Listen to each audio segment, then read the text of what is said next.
ബീഹാറിൽ വ്യാജമദ്യം കഴിച്ച് 5 പേർ മരിച്ചു. 5 പേർ ചികിത്സയിലാണ്. 12 പേരെ പോലീസ് അറസ്റ്റ് ചെയ്തു. PR അരവിന്ദ ഒരിക്കൽ കൂടി ഡൽഹിയിൽ നിന്ന് ചേരുന്നുണ്ട്. അരവിന്ദ, 5 പേർക്ക് ജീവൻ നഷ്ടമായിരിക്കുന്നു. 5 പേർ ചികിത്സയിലാണ്. അതോടൊപ്പം തന്നെ പ്രതിപക്ഷം കടുത്ത ആരോപണവുമായി എത്തിയിരിക്കുകയാണ്. മദ്യനിരോധന നിയമം നടപ്പിലാക്കുന്നതിൽ സർക്കാർ പരാജയപ്പെട്ടിരിക്കുന്നു എന്നുള്ളതാണ് പ്രതിപക്ഷം ഈ വിഷയത്തെ മുൻനിർത്തി ഇപ്പോൾ ആരോപണം ഉന്നയിക്കുന്നത്.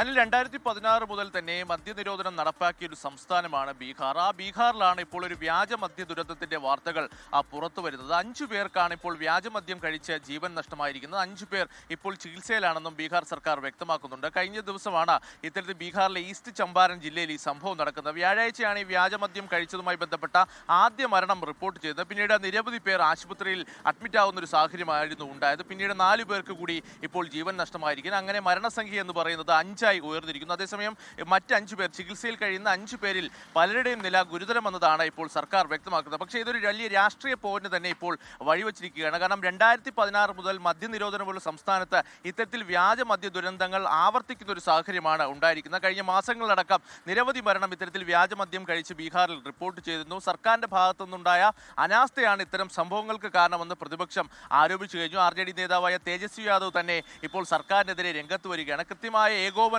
ഇതുകൂടാതെ തന്നെ BJP സർക്കാർ, NDA സർക്കാർ ഇത്തരത്തിൽ അനധികൃതമായി മദ്യം അവിടെ വിതരണം ചെയ്യുന്നു എന്നതാണ് പ്രതിപക്ഷം ആരോപിക്കുന്നത്. എന്തായാലും കേസുമായി ബന്ധപ്പെട്ട് 12 പേരെ ഇപ്പോൾ പോലീസ് അറസ്റ്റ് ചെയ്തിട്ടുണ്ട്. കൂടുതൽ അറസ്റ്റ് ഉടൻ ഉണ്ടാകുമെന്നും പോലീസ് വ്യക്തമാക്കിയിട്ടുണ്ട്. അനിൽ,